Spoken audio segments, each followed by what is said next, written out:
ඔන්න අද වීඩියෝ එක ගමේ රසට මාළු ඇඹුල් තියල් කන්නාස් අයට දකුණේ රසට ලේසියෙන් හදාගන්න පුළුවන් මාළු ඇඹුල් තියල් එකක්. වැඩි වැඩ නැතුව සරලව මේක හදාගන්න පුළුවන්. ඒ වගේම මේක හදලා ටික දවසක් කල් තියාගන්න පුළුවන්. ඔයා ගොඩාක් බිසි කෙනෙක් නම් මේ රෙසිපි ඔයාට ගොඩාක් වටිනවා. ඒ නිසා වීඩියෝ එකේ අවසාන වෙනකම්ම බලන්න කියලත් ඔයාලට මතක් කරනවා. එහෙනම් අපි යමු අද වීඩියෝ එකට.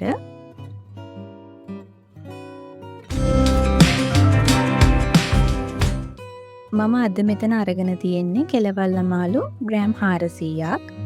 ඔයාලට මේ වෙනුවට බලමාළු තලපත් වගේ කැමති දෙයක් ගන්න පුළුවන්. මේ තියෙන්නේ ගොරක ග්‍රෑම් 30, තම්බලා අඹරලා හදාගත්ත පේස්ට් එකක්. ඔයාලට ගොරක පේස්ට් එක උනත් ගන්න පුළුවන්.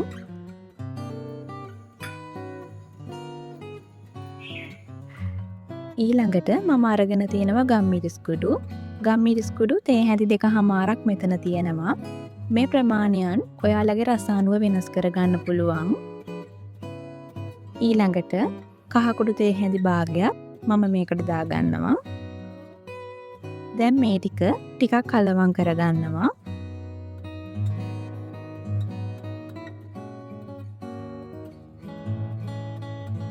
මේ තියෙන්නේ ගොරක තම්බලා ඉතිරි වුණු වතුර ටික. මම මුලින්ම මේ වතුර ටිකෙන් තමයි මේ පේස්ට් එක අනාගන්නේ. ඔයාලා ගොරක පේස්ට් එක ගන්නවා නම් සාමාන්‍ය වතුර ටිකකින් මේ පේස්ට් එක අනාගන්න පුළුවන්.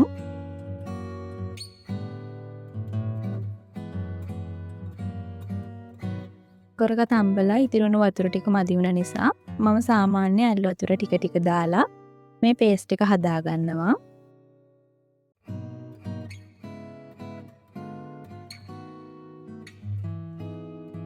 මාළු කෑලිවල හොඳට තැවරෙන්න පුළුවන් විදිහට අපි මේ පේස්ට් එක හදාගන්න ඕන. දැන් මේ වගේ පුරවපු තේ හැඳි දෙකක් ලුණු එකතු කරගන්නවා. ඔයාලගේ රස අනුව මේවා අඩු වැඩි කරගන්න පුළුවන්. දැන් හොඳට කලවම් කරගන්නවා. දැන් අපි පේස්ට් එක හදලා ඉවරයි. මෙන්න මේ වගේ පදමකට මේ පේස්ට් එක හදාගන්න ඕන.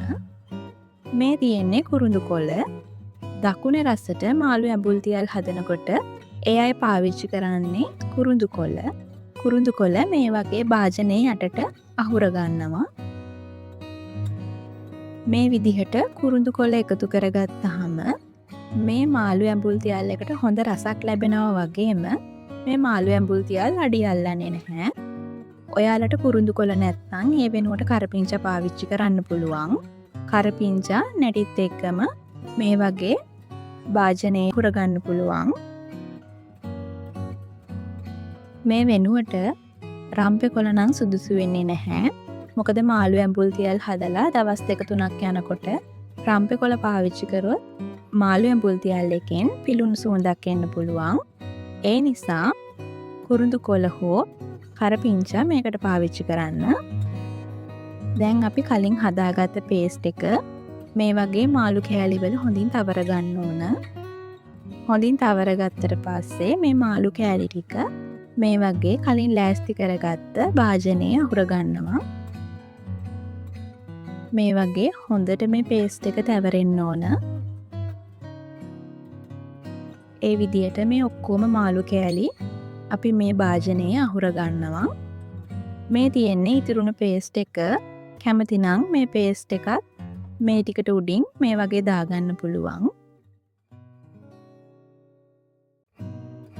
අපි මේකට වතුර එකතු කරන්නේ නැහැ. මේ මාළු වල තියෙන තෙත ගතිය සහ අපි මේ පේස්ට් එක හදාගන්නකොට පාවිච්චි කරපු වතුර වලින් තමයි මේ මාළු එක තැම්බෙන්න ඕන. දැන් මේ වගේ ලිපේ තියලා පියනෙන් වහලා මේක සාමාන්‍ය ගින්දරේ අපි උයා ගන්නවා. මේ තියෙන්නේ විනාඩි 15කට විතර පස්සේ ඔයාලට පේනවා ඇති. දැන් මේකේ වතුර ගතියක් තියෙනවා. මේ මාළු කෑලි වල තියෙන තෙත ගතිය තමයි මේ එළියට ඇවිත් තියෙන්නේ. අපි මේ විදිහට පියන වහලා විනාඩි 40ක් 50ක් විතර සාමාන්‍යයෙන් අඩු ගින්දරේ මේක හොඳින් උයා ගන්නවා. මේ තියෙන්නේ අපි හදාගත්ත මාළු ඇඹුල් තියල් එක. දැන් අපි ලිප ඕෆ් කරලා හොඳටම නිමෙන්න තියාගන්න ඕන. මෙන්න මේ විදිහට මාළු කෑලි ගන්නකොට අඩිය අල්ලන්නේ නැහැ. මොකද අපි කලින් කුරුඳු කොළ පාවිච්චි කරපු නිසා. මේ තියෙන්නේ අපි හදාගත්ත රසම රස මාළු ඇඹුල් තියල් එක. ඔයාලත් මේ රෙසිපි එක try කරලා බලන්න. ඒ වගේම මේ වීඩියෝ එක ඔයාලගේ යාළුවොත් එක්ක share කරගන්න. වීඩියෝ එකත් එක්ක එකතු වුණාට බොහොම ස්තුතියි. සුබ දවසක්.